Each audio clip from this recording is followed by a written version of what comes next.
敢相信吗？上一秒还是个萌妹子，下一秒只见她一跃跳起，来到卡巴内的中间，一个漂亮的转身，一刀就给卡巴内切了。城市被卡巴内瞬间吞没，存活下来的人还在奋力抵抗。然而，这种怪物只会越杀越多，只有登上名为假铁城的列车，才能逃离这座城市。只见无名纵身一跃，来到卡巴内的中间，面对慢慢靠近了卡巴内，他丝毫不慌，先是检查了下装备，又给自己定个小目标，100秒的时间解决战斗。转身一刀，卡巴内的头给他砍掉。无名把他们吸引走，其他人就顺势逃往假铁城。无名将怪物引到城中，依靠灵活的走位，他将卡巴内逐个击破，不断在屋顶四处跳动。不到斩查的功夫，城中的卡巴内都被解决，他却显得很是失望。他预期的时间慢了10秒，而这边的生驹用绳子套住了脖子和脚，身躯被痛苦地吊起来。生死一线之间，病毒消散不见，成功了。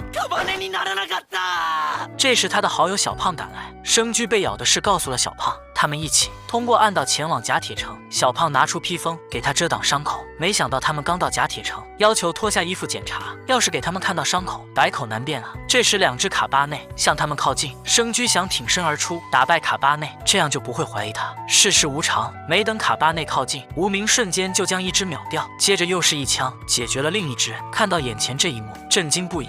这不是找自己聊天的女孩吗？马上就跟她打招呼。无名听到后跑过来，和他对视一眼。这时无名闻到他身上有熟悉的味道。这时守卫发现，閉じ込めておいたおかげで死ぬところだったよ。本当はもう死んでるんじゃないのか。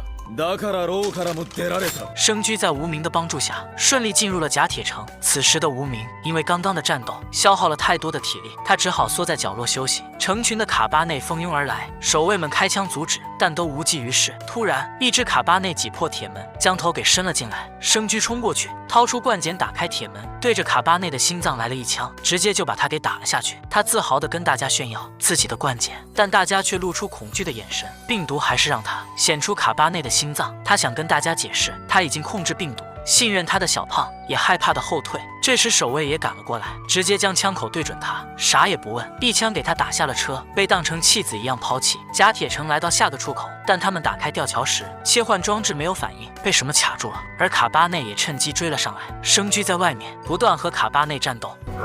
お前らが蔑んだ男が血を流して死ぬところ。見殺しにはできません。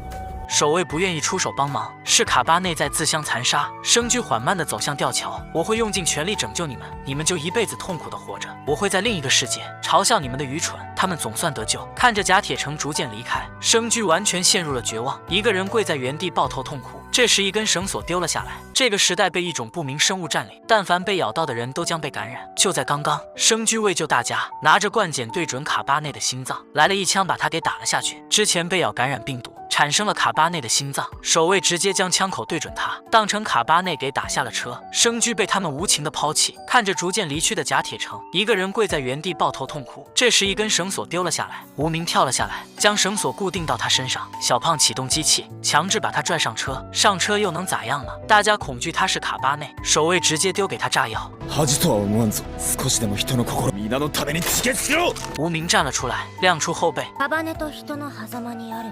あんたが私の敵なら。一群人对着他举起了枪，不管是卡巴内还是什么卡巴内瑞，都是我们的敌人。看他们这般无礼，无名随手拿出一颗弹珠弹去，本想给他们一个下马威。这时城主的女儿走了过来，阻止他们动手。他是我们所有人的救命恩人，但守卫还是表示即使如此，始终不能和卡巴内一起。而生驹认为自己是卡巴内，待在这也只会害了大家。边说边往门口走去，无名直接一招给他推倒，然后无名和城主女儿菖蒲小姐约定会和生驹到了金刚郭就下车，在此之前他会和生驹待在后面车厢。此时生驹还想说什么，下一秒